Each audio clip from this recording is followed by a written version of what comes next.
One word to summarize every scene of this episode, yikes.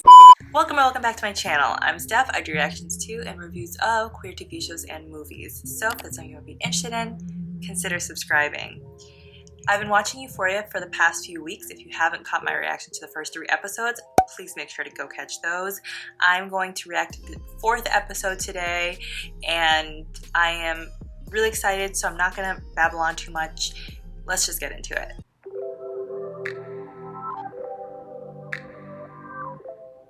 Oh, we're jumping right in. Does that feel okay? Yeah, it feels amazing. I don't think you understand how much I love Jules. Okay, immediately I have to pause it.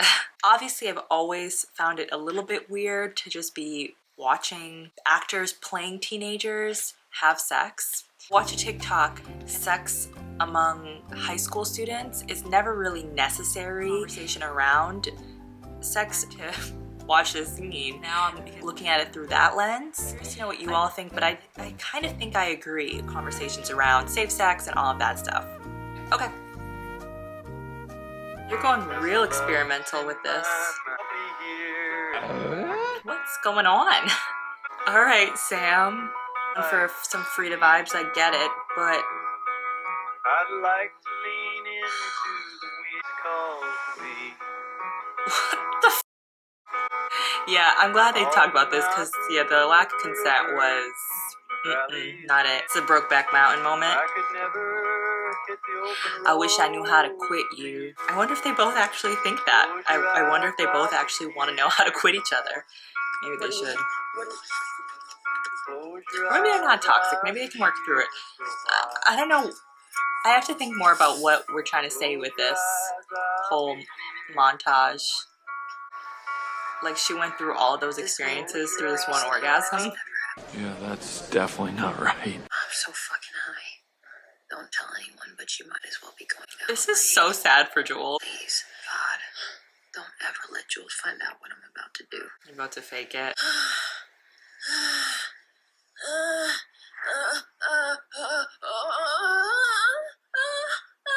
coming.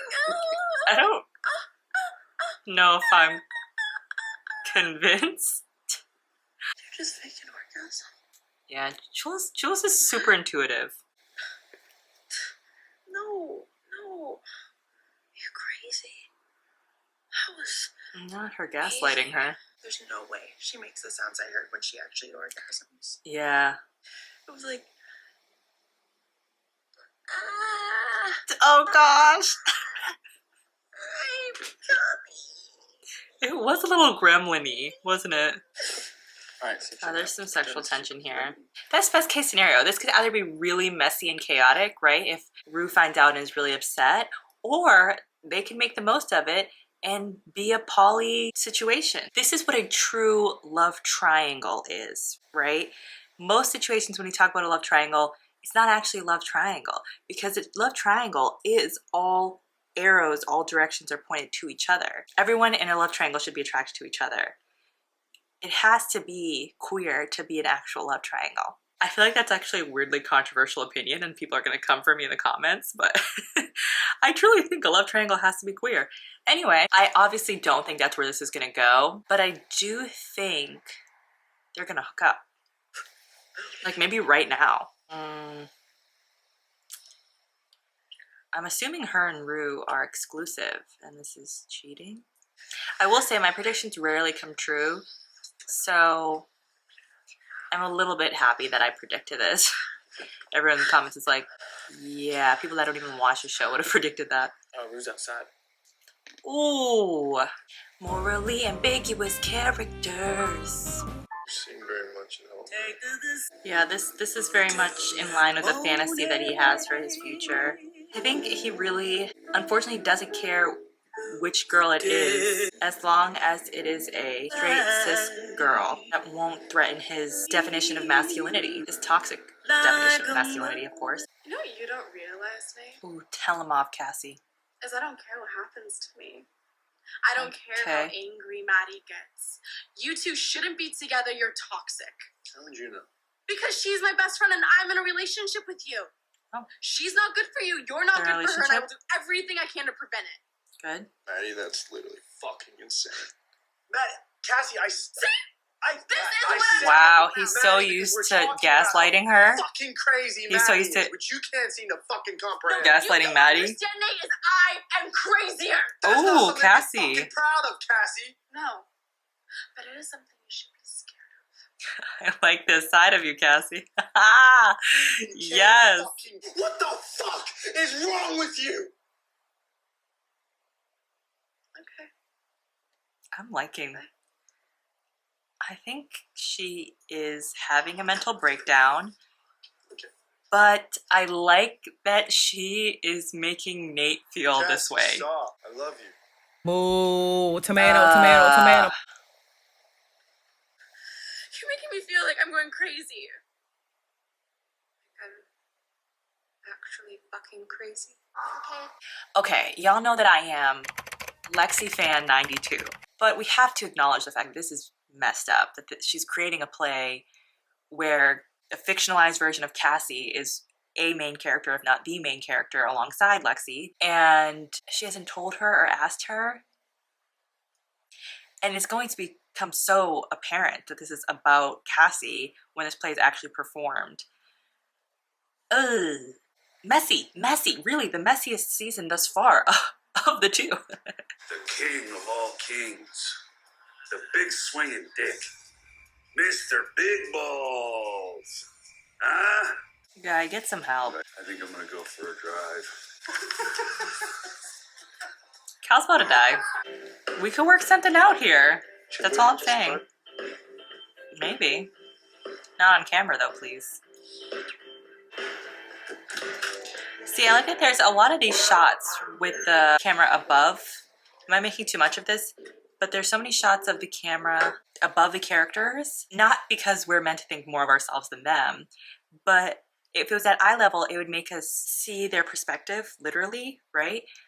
But being above them, I think maybe is a way of visually cueing us to the fact that we are seeing a bigger picture than they are, right? Like we're seeing aspects of the scene, of the situation, that they are not privy to. Aspects of their own flaws, and also just like the hooking up that's happening without Rue knowing, the feelings that they're all having for each other without verbalizing them. I don't know. And obviously like all of Rue's drug stuff that Jules isn't in on. It's all of these things that it's dramatic irony. I'm an English teacher. Sorry. That we're seeing that the characters aren't able to see in this moment. Am I onto something, or am I making too much of nothing? Doing the classic English teacher thing, am I? Maybe. Start the clock. Okay, 1, 2. Yep, thank you. Wow. Cool. That was amazing. Oh. Hey, Rue? Yeah. Oh, I'm sorry. Are you jealous? No, I don't get jealous. Hey, This is toxic. I'm uncomfy. People are fucking. Okay, I don't think you can say that word. I'm infuriated that they include this word, even if it's meant to make us think poorly of Maddie, which I don't even know if that's what it's doing. I'm glad Kat just said not to say that word, but that's not enough. Yeah, sorry, no joke or anything. Just, I don't think it's cool. No, this sucks. Don't come back! This sucks. I mean, he is concussed and drunk and probably traumatized. It's not looking good for him. Everyone is like emotionally not well, emotionally damaged, if you will. No, Cassie, what? It's just this whole episode, there's just one anxiety-producing scene after another. One word to summarize every scene of this episode? Yikes. This makes me so sad. Oh my gosh. You're already high, Rue. I think... Oh. It's a little hard to be funny when an episode is this depressing. We're not back together. You're not? No. I mean, I was gonna say no, but why are you saying no? Because we're not. I know, but why do you sound so definitive about it? I wasn't being definitive. It sounded like it. We're not back together. I'm just gonna head out. I am very uncomfortable for like the 18th time this episode, yeah. so. Marry me. Have my babies. I'm so sorry. I'm so sorry, Maddie. Y'all. Oh my gosh, I'm too much of an empath. No, but really, it makes me so uncomfortable for them. I feel so sad for Cassie. Empathy is important. It's important that we empathize with everybody, question mark. But I don't need this. This is not how I want to spend my Euphoria time. We have such a limited amount of Euphoria time. I don't want it to be on this old white guy. I just don't want it to be.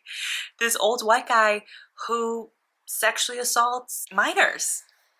I'm sorry, I don't need more empathy or sympathy or whatever for this dude. Okay, I can relate to having a little bit of a hard time accepting my queer identity. That's it. That's where it ends, and that's fine.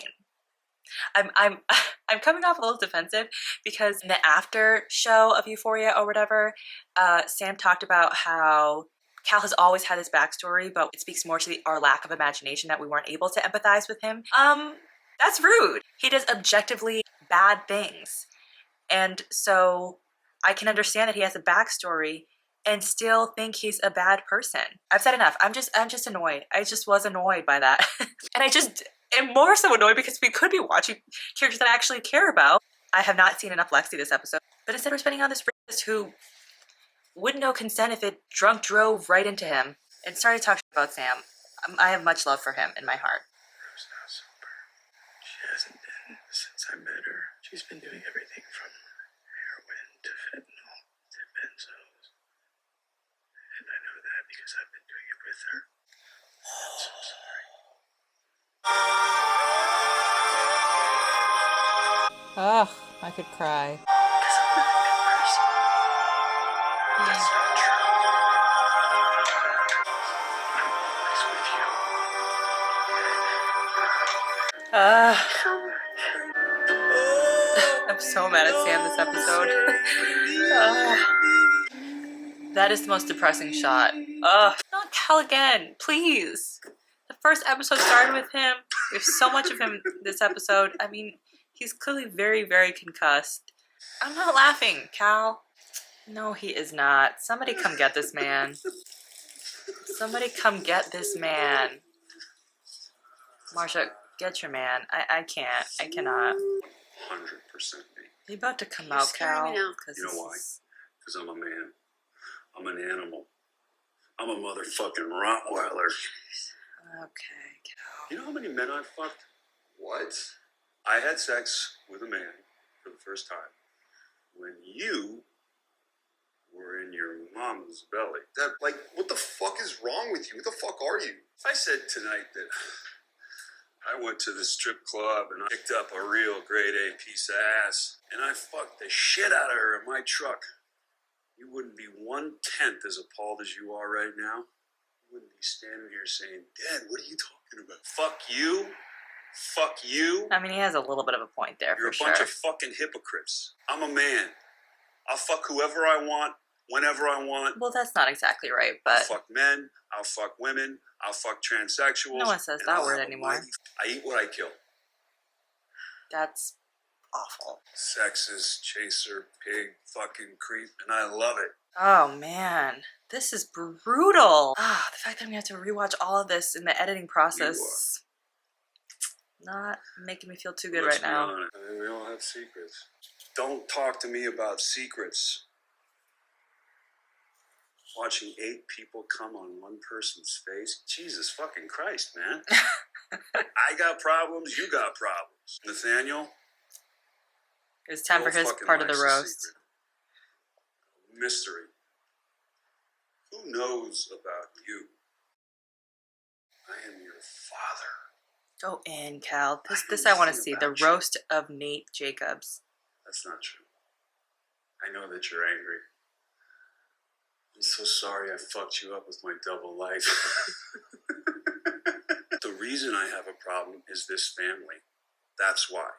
Oof. I'm not allowed to form an emotional connection. You fuckers backed me into a corner. Mm-mm. No accountability. But you know what? I see where Nate gets it from, sir. I think he set me free. I think the concussion did, babe. This is farewell. Is he about to die of suicide? This is, excruciating. Looks like he could have gone in on Nate a little bit more, honestly. I feel like this season is going to end with everybody dead. It's going to be a Shakespearean type of tragedy. I mean, she looks beautiful, but definitely does not look like she's in her right mind. I think I have to do a whole analysis after the season is over of everything. I think that could be good. Yeah, because you know what? Wow. I feel like there's so much to analyze, and I'm the type of person that needs to take a sec to reflect. So let me know if you all would be interested in, once the season is over, having me do sort of an analysis of the different ways that Sam uses cinematography in order to convey a message. I'd have to think about it and see if I really could do that well. But if y'all are interested and I feel like I could do that well, that could be something that happens after the season is done. That whole montage at the beginning between Rue and Jules, I would be interested to think more about what that means, because of course there is symbolic meaning there, maybe about the progression of their relationship. Maybe that's an indicator of how the relationship arc is gonna go. I don't know, I'd have to watch it again and form my opinion after that. Anyway, camera angle change. That was a distressing episode. Intentionally so, of course. I think Sam did a great job of making us feel certain ways through not only the dialogue and the way the characters interact with each other, but again, through the cinematography. Sam is clearly taking a very experimental approach to this season, which I mostly am enjoying. I think I felt bad for about every single character this episode. And while I did slightly critique the focus on Cal, not Cal again, please. We have such a limited amount of Euphoria time. I don't want it to be on this old white guy. But I did like that monologue where he just laid it all out on the table. I actually thought that was really interesting. I feel very sad for Cassie. I feel very sad for Kat. I feel very sad for Jules and Rue, and just about every single person. Not an uplifting episode at all, but I hope you enjoyed my reaction nonetheless. Thank you so much for watching, and I'll see you next time. Bye.